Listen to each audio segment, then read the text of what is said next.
শুভ সকাল, জয় কৃষ্ণকালী মায়ের জয়। তোমরা সবাই ভালো আছো? পরপর কয়েকদিন সকালে ছাদে হাঁটলাম তো বেশ ঠান্ডা লেগে গেছে, জানো, হাঁচি হচ্ছে, হাত পাগুলো ব্যথাও করছে। জানি না সিউড়িতে গিয়ে বা জ্বর আসবে কিনা। এবার তো আমার যাবার পালা এসে গেছে। আজ আবার আকাশে সূর্য দেবতাও নেই, মেঘের আড়ালে লুকিয়ে আছে। মাঝে মাঝে দেখা যাচ্ছে এই যে চিমনি, অ্যাকোয়াগার্ড এগুলো সার্ভিসিং করতে এসেছে। নিয়মিত ব্যবহার না করলে হবে কি, সার্ভিসিং তো করতেই হবে, তাই না বলো? রান্নার পরে চিমনিটায় হাত দেবে, চিমনির যে পাইপটা আছে না ওইটা চেঞ্জ করতে হবে। তাড়াতাড়ি করে মুগ ডাল সিদ্ধ, সবজি সিদ্ধ, ডিম ভাজা করে জয়ীকে ভাত দিলাম। আর সেই কুর্তি কলাই ভেজানো জলটা জয়ী খেয়েছে, সেই কলাইগুলো বড়া করে দিয়েছি। হিয়া এসেছে গো জয়ীর সঙ্গে দেখা করতে, আমরা চলে যাব তো তাই। ওর মাও এসেছে, নিচেতে আমার শাশুড়ি মায়ের সঙ্গে গল্প করছে। হিয়ার সামনে থালা নামানো আছে, কতবার বলছি জয়ীর সঙ্গে একটু সবজি সিদ্ধ ভাত খা, কিছুতেই খাবে না, মেয়েও বাড়ি গিয়ে খাবে।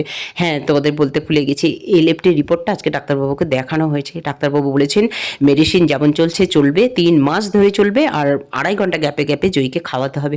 মাথার উপরে ভগবান আছেন, ডাক্তারবাবু আছেন, তোমাদের শুভেচ্ছা, শুভকামনা, আশীর্বাদ আমার মেয়েটাকে বাঁচাতে পারবে গো। ভালো থেকো।